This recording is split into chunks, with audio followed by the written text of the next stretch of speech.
Hello বন্ধুরা, সাথী খামার বাড়ি চ্যানেল থেকে আপনাদের সবাইকে স্বাগতম।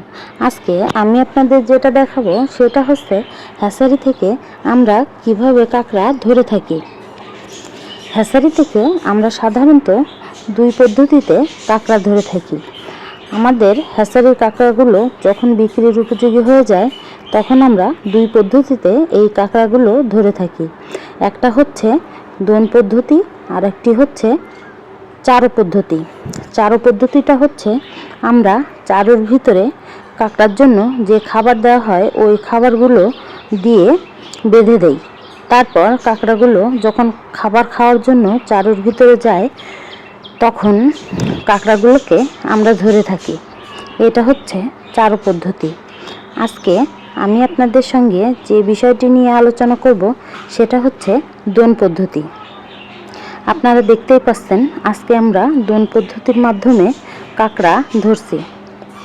দোন পদ্ধতি হলো একটা রশি দিয়ে, লম্বা একটা রশি নিয়ে তারপরে আমরা যে কাঁকড়ার জন্য যে খাবারটা দেওয়া হয় কুচে বা মাছ, এইগুলো আমরা গুনোর মাধ্যমে বেঁধে দড়িতে বেঁধে দেই। এরপর আমরা হ্যাচারিতে এইভাবে লম্বালম্বিভাবে টানিয়ে দিই। এরপরে আপনারা দেখতেই পাচ্ছেন কাঁকড়াগুলো কিন্তু খাবার খাওয়ার জন্য এখানে উপস্থিত হয়েছে এবং তারা যে রশিতে যে খাবার বেঁধে রাখা হয়েছে সেগুলোতে কিন্তু এসে কামড়ে কামড়ে বসে আছে খাওয়ার জন্য।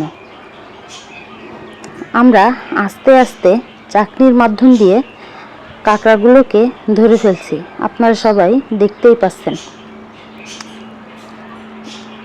এইভাবে দোন পদ্ধতির মাধ্যমে আমরা কাঁকড়া ধরে থাকি। এরপর কাঁকড়াগুলোকে উপরে উঠিয়ে যেগুলো বিক্রির উপযোগী গ্রেডিংয়ের মাধ্যমে সেই কাঁকড়াগুলোকে আমরা বেছে আলাদা করে ফেলি। তারপর বিক্রির জন্য সেই কাঁকড়াগুলোকে প্রসেসিং করা হয়।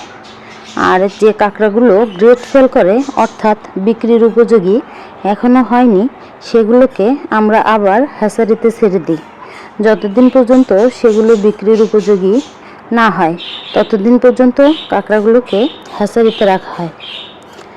বন্ধুরা, আপনারা সবাই দেখতেই পেলেন আমরা কিভাবে হ্যাচারিতে দোন পদ্ধতি দিয়ে কাঁকড়া ধরে থাকি।